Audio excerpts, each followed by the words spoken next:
সত্যি করে একটা কথা বলেন, ঝগড়া করে পর্যন্ত কোনো লাভ হয়েছে? মামলা করে কোনো সমাধান হয়েছে? না, কখনো এটা করবেন না। জায়গার মালিক আপনিও নন, আপনিও নন, আপনিও নন, আপনিও নন। আমরা সবাই ভাড়াটিয়া, মালিক হচ্ছেন কে? তা আল্লাহ না মালিক? আপনি কোন মালিক? আপনি মালিক হলে কবরের মধ্যে আপনার জন্য জায়গা যাচ্ছে না কেন? এমন অনেক মালিক আছে, জায়গার মালিক নিজের জায়গায় কবর পায় নাই।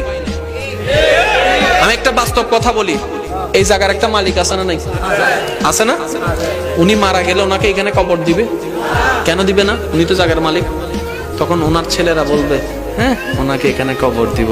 ওনাকে একটা কবর দিলে এখানে আশেপাশে তো ঘর আমরা থাকতে পারবো না, বিল্ডিং সবগুলা নষ্ট হয়ে যাবে, জায়গা নষ্ট হয়ে যাবে, ওইখানে দাও, ওইখানে দাও। তুমি বলে যে আমি কিনলাম, আমাকে এখানে দাও। বাবা তুমি আমার জন্য কিনছো, যে তোমার জন্য কিনো নাই। যাও যাও যাও যাও যাও। এটার নাম দুনিয়া, এটার নাম দুনিয়া।